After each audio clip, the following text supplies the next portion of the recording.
Here comes Moses. Here comes the quarterback, Burrow. Looking for a block, and he got it up in the front by Hopkins into the end zone. Touchdown! Fakes, throwing to the end zone. Wide open is Higgins for the Cincinnati touchdown. There's the sneak. Burrow gets low, driving towards the goal line. He's inside the one, and he's into the end zone for the touchdown.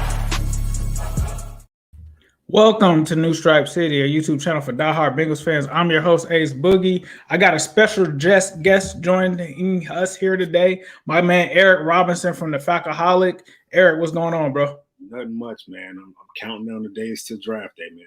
It needs to hurry up and get here. I know that much. Right. We all are counting down those days. It's going to be a long stretch here, but you guys know that when I bring on experts from other teams, I like to go out and get some quality guys. I came across Eric's work.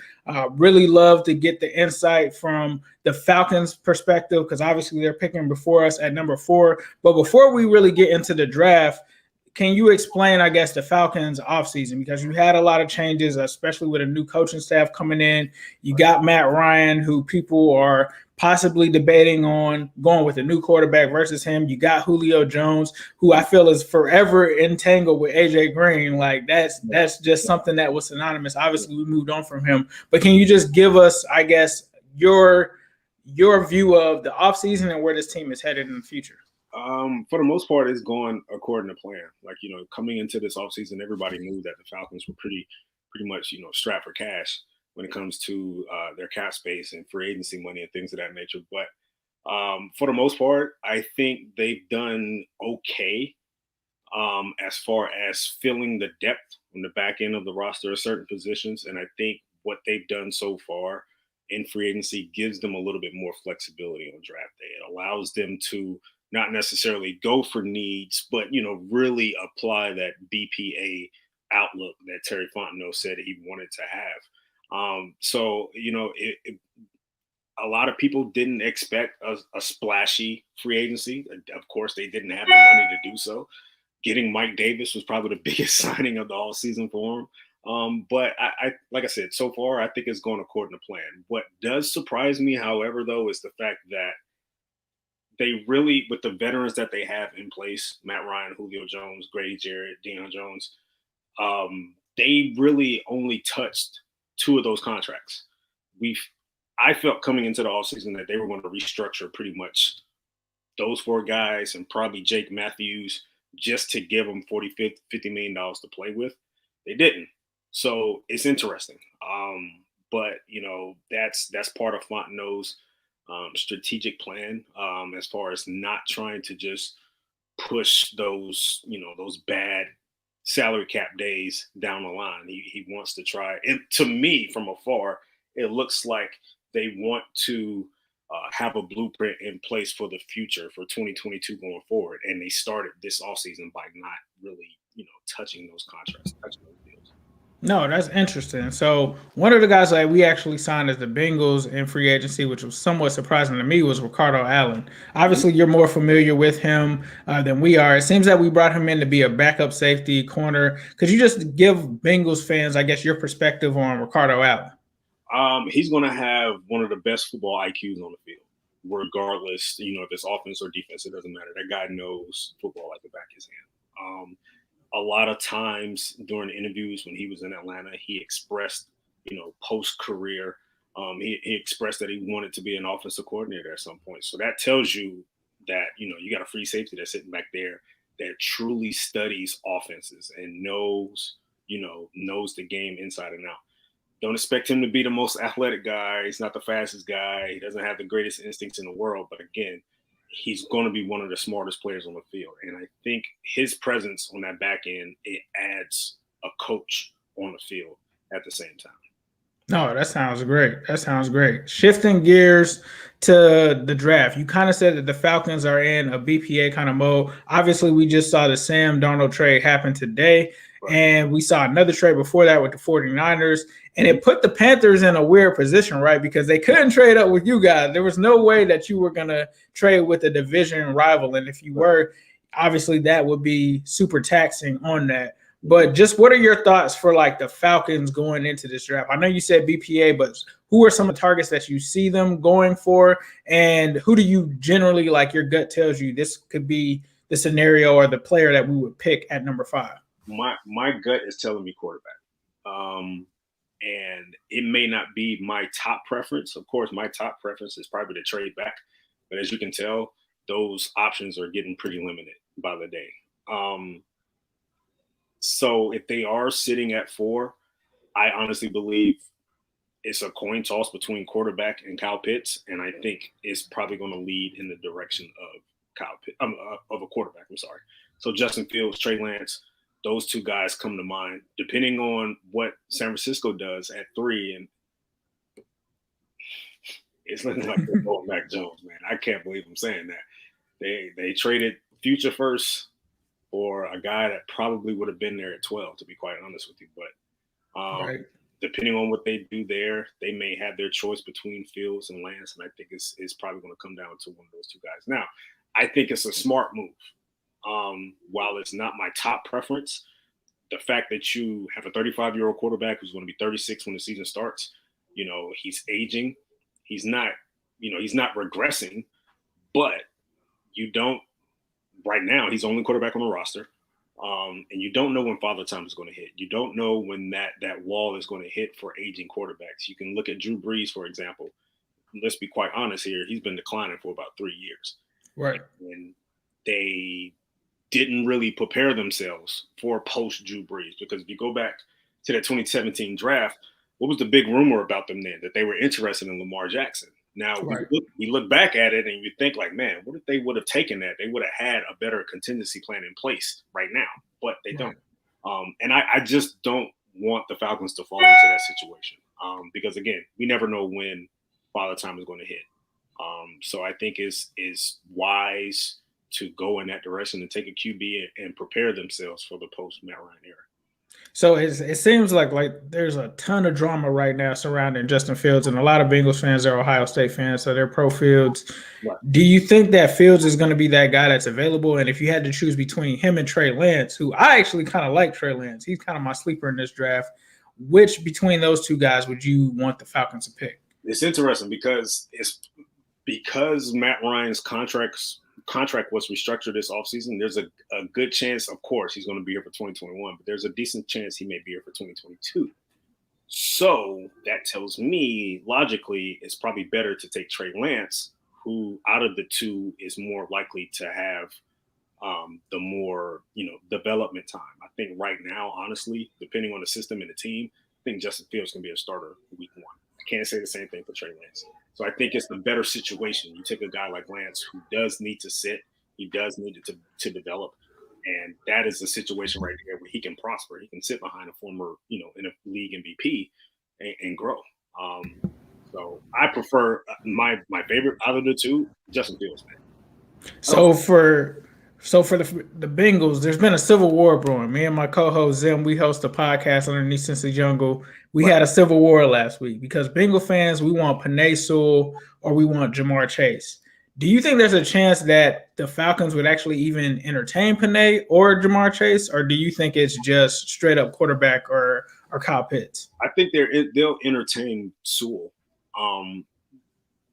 To be quite honest with you, they can go in a variety of ways. And I think that is what's interesting about, where they are right now. I mean, you can easily say that depending on because of how things have played out leading up to this point, they're the wild card of the draft. The draft starts at 4, in my opinion, from the way everything is playing out right now. I think there is a chance. I think they interviewed Sewell at his pro day, I believe.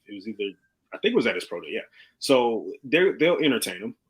He's on the board. He's a possibility. But I think if you want me to list them, I think that, it'll be quarterback, Pitts, Sewell, and then Chase at that point. Now, you guys do have 3 good receivers already. So, like my co-host tells me about that all the time. You guys have Gage, you have Ridley, you have Julio. It's not really a need. Like Chase isn't necessarily a need for you guys, right? It's not at all. But to me, that would be getting a guy like Chase would give me an indicator as far as what they're going to do with Julio in the future.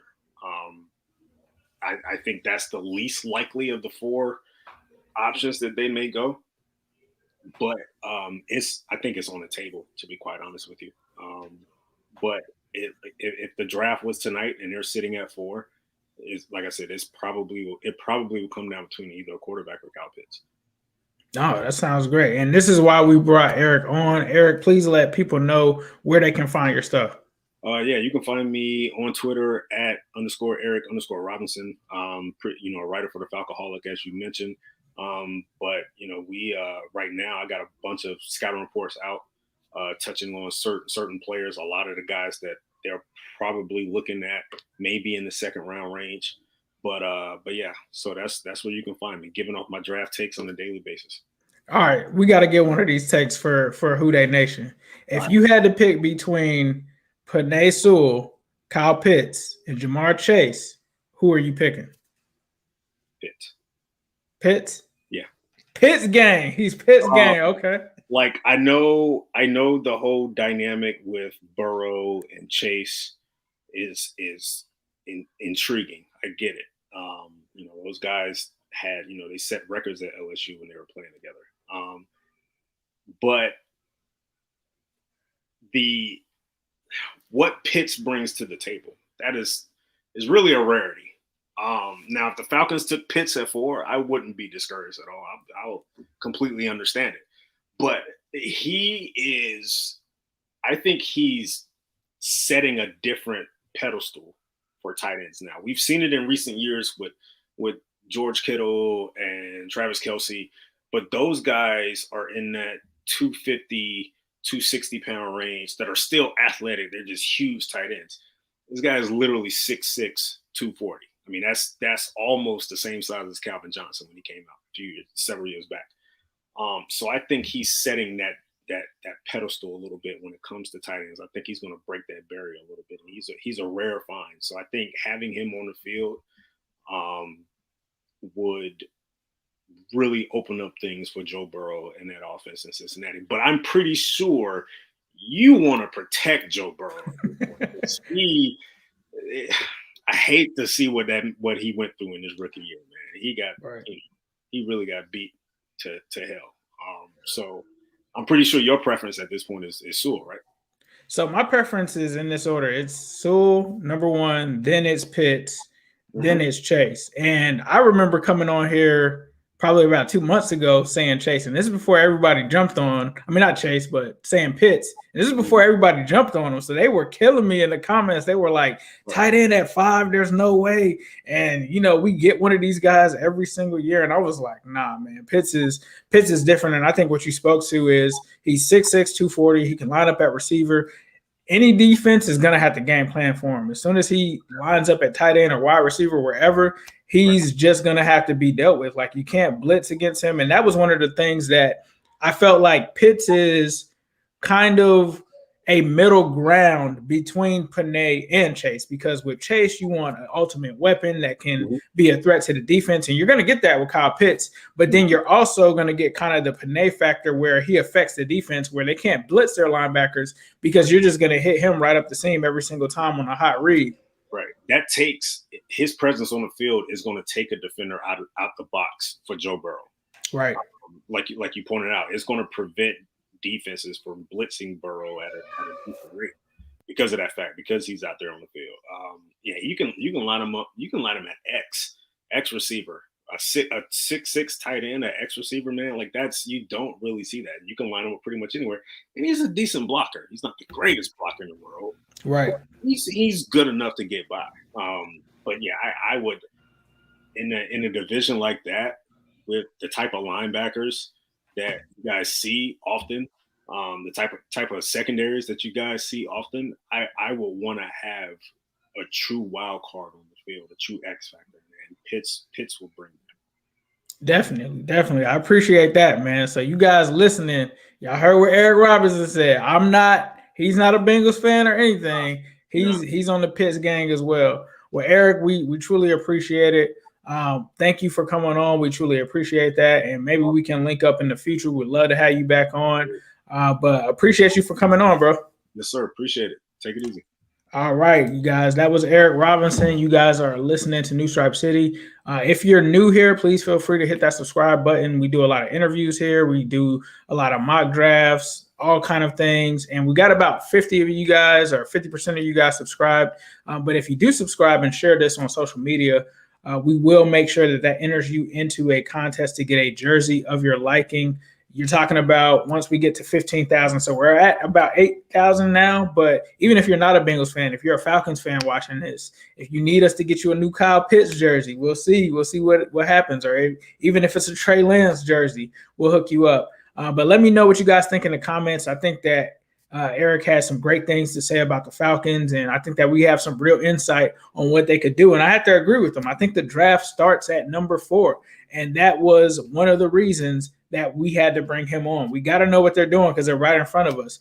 So it seems that they would likely look at one of those quarterbacks, whether it's Trey Lance, whether it's Justin Fields. It seems like they would probably go with Lance there based off of what he said, or it's Kyle Pitts. So it doesn't seem like Panay will be entertained, but he's not a lock to go there. It doesn't seem like they're looking at Chase at all. So I hope you guys enjoyed this. And as usual, I'll leave you guys with a who day, all day, every day, and especially on Sunday.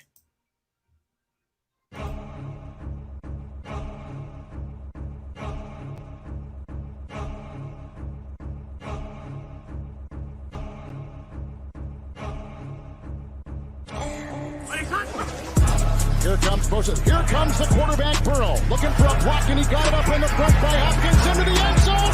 Touchdown! Fakes, throwing to the end zone, wide open is Higgins for the Cincinnati touchdown. There's the sneak. Burrow gets low, driving towards the goal line. He's inside the 1, and he's into the end zone for the touchdown.